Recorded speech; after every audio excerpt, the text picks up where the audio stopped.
رمضان مبارک کا استقبال۔ تحریر مفتی محمد ارشد فاروقی۔ رمضان مبارک ایسے عظیم الشان مہمان ہے جو رب رحمان کے حکم سے ہر سال انوار و برکات کی سوغات لے کر آتا ہے، جس کی آمد سے ذرہ ذرہ چمک اٹھتا ہے، لمحہ لمحہ دمک اٹھتا ہے۔ روئے زمین کے تمام مسلمان بصد شوق رمضان مبارک کی آمد کے انتظار میں چشم براہ رہتے ہیں۔ اہل ایمان دست بدعا سراپا شوق و انتظار اپنے رب کریم سے مانگتے رہتے ہیں، اے اللہ ہمیں رمضان نصیب فرما۔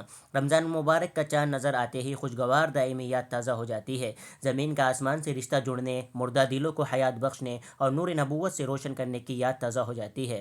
رمضان مبارک کا استقبال اور اکرام ہر مومن کی علامت ہے کہ یہ مہینہ تمام مہینوں میں ممتاز مقام رکھتا ہے۔ اللہ تعالیٰ نے فرمایا، رمضان کا مہینہ وہ ہے جس میں قرآن اتارا گیا۔ رمضان مبارک کا حقیقی استقبال اس مہینے کے روزے رکھنا ہے۔ البتہ رمضان مبارک کے استقبال کے لیے کچھ تمہیدی اقدامات اور اقدامی کارروائی ضروری ہے۔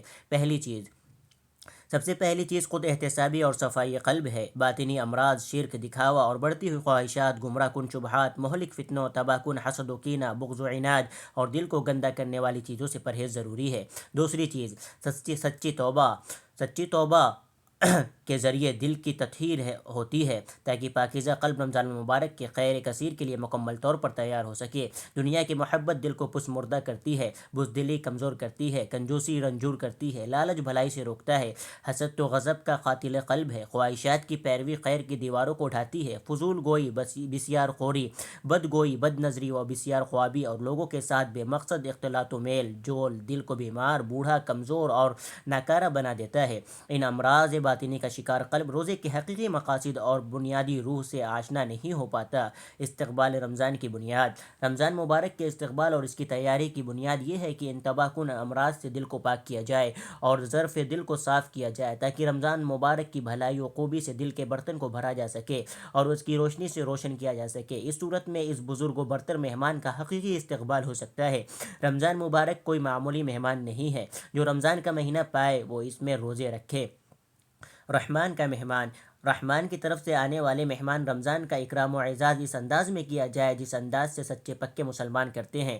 روح پرور روزے رکھے جائے، حسنات برباد کرنے والی چیزوں سے گریز کیا جائے، بری باتوں برے کاموں سے بچا جائے، شب بیداری تہجد گزاری کی بلند پایہ صفت اختیار کی جائے، تنہائیوں میں گناہوں سے توبہ کی جائے، رب غفور کے حضور آہوزاری کی محبوب ادا پیدا کی جائے، شکستہ دلوں کی طرح آنسو بہائے جائے، رمضان مبارک کی بھرپور قدر کی جائے، رب العالمین کی طاعت و فرمانبرداری میں وقت لگایا جائے، لوگوں کے ساتھ اچھا معاملہ کیا جائے، رب کے حقوق بھی ادا کیے جائیں اور رب کے بندوں کو بھی نہ ستایا جائے۔